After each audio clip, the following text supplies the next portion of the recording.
Hello, my name is Ben and I'm from the History Fella channel. What I thought we'd do today is a book review of a book that I've recently finished reading, and the book is Stalag 383 Bavaria, a history of the camp, the escapes and the liberation, and that's written by Nguyen, and it's published by Pen and Sword Books. And then this book is about 150 pages. It's mainly text, although there is a large number of photographs, particularly to do with the prison camp, some of the activities and the groups and clubs that used to be held there. There's quite a few of those photographs in there. And then you've got, usual photographs of documents, charts and diagrams as well. Now if I just quickly read you some of the blurb. Stalag 383 was somewhat unique as a Second World War prisoner of war camp, located in a high valley surrounded by dense woodland and hills in Bavaria. It began life in 1938 as a training ground for the German army. At the outbreak of war, it was commandeered by the German authorities for use as a prisoner of war camp for Allied non-commissioned officers and given the name Off Flag 111C. It was renamed Stalag 383 in November 1942. For most of its existence, it comprised of some 400 huts, 30 feet long by 14 feet wide, with each typically being home to 14 men. Many of the British servicemen who found themselves incarcerated at the camp had been captured during the evacuations at Dunkirk, or when the Greek island of Crete fell to the Germans in June 1941. Now, this particular camp, Stalag 383, was seen as more of a bit of a holiday camp type one, mainly because the German authorities and the guards were they saw the prisoners as not much of a threat to them physically or causing much disruption and danger. So it was kind of more of a relaxed camp than some of the other prisoner of war camps that we've heard about or know about. It's an excellent book. It's well written.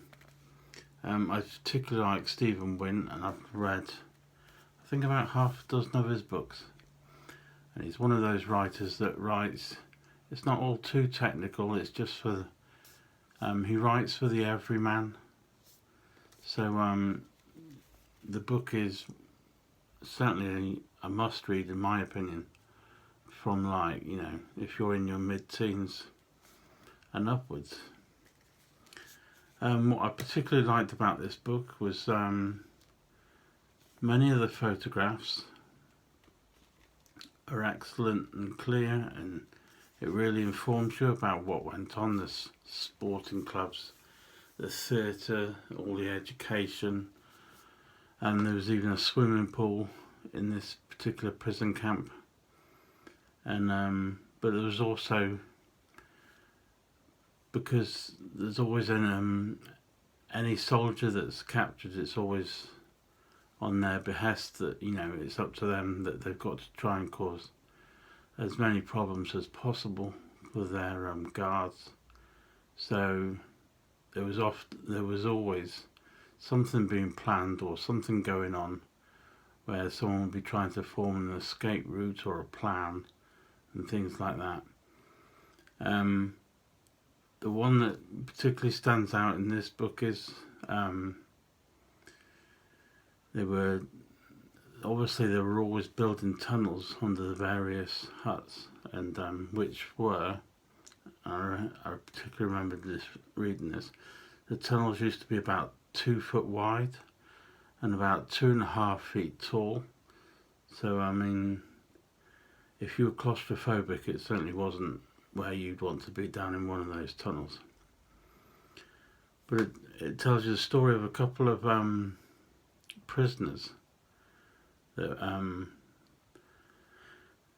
their escape plan was that they were going to go out as man and wife, and these two gentlemen, one grew his hair long, and obviously over time he dressed up as a woman, or he planned to dress up as a woman once they got out. So these two managed to escape out through the tunnel, and then they were going to go over towards Austria, in Vienna, where they'd heard of a particular cafe where the owners might be helpful to them.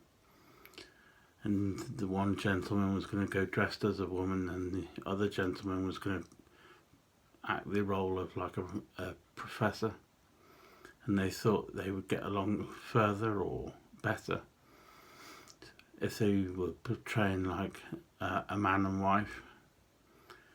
So anyway, they went. They eventually found what they thought was the right cafe, because all they had was a description, or a brief description. Where they went in and they had a meal. Decided they weren't sure, and then went back later that day. But unfortunately, they were captured in the cafe by a couple of Gestapo officers who'd been been informed by some local police,